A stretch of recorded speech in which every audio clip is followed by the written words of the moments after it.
Conference of the Philippines issued a statement today indicating support for all forms of nonviolent actions in the people's quest for justice and change. Ricardo Cardinal Vidal Cebu, head of the CBCP, told a news conference that civil disobedience is one of their options, but it will depend on the bishops in their respective dioceses. The bishops deplored what they said were irregularities in last Friday's presidential polls. Part of the bishop's statement was read by Bishop Carino.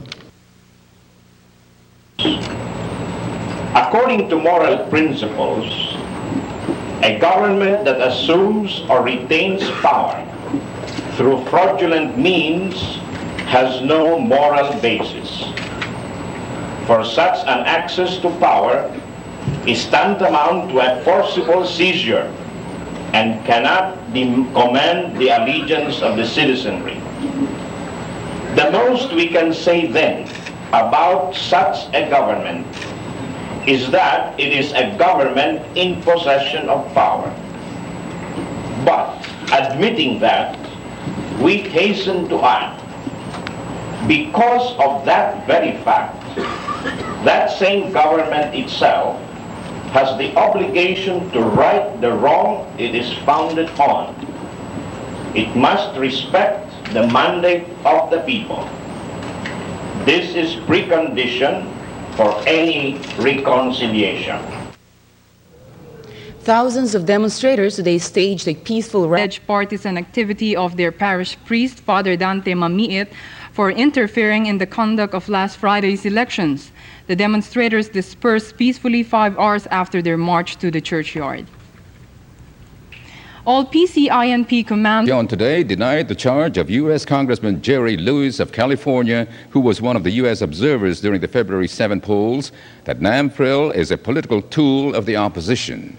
Concepcion claimed Congressman Lewis was not aware of Philippine politics when he accused the NAMFREL chairman in Lanao City of using him to videotape for CBS News an alleged vote-buying incident which, according to Lewis, was not actually a vote-buying case but was merely a setup.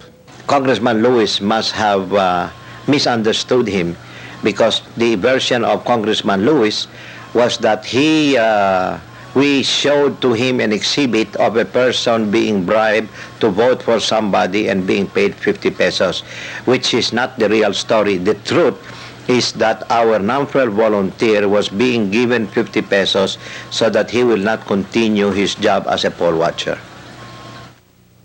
Concepcion said NAMFREL will file criminal raps against the killers of 3 NAMFREL volunteers and those who terrorized and harmed 8 other volunteers.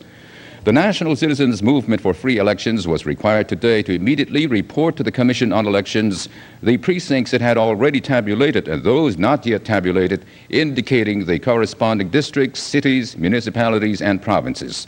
The COMELEC directive was contained in a resolution issued en banc. The COMELEC also ordered NAMFREL to furnish copies of source data used in the tabulation results. Likewise, the poll body directed NAMFREL to inform the COMELEC whether or not it will complete its tabulation. Now to Kathy for more post-election news.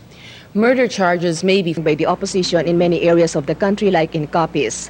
The snatching of ballot boxes by the Communist NPA, as manifested in an affidavit executed by active NPA members Salgio Bernal and Noriel Conde. The 21 incidents cited by the KBL were properly substantiated and are now being investigated by the poll body.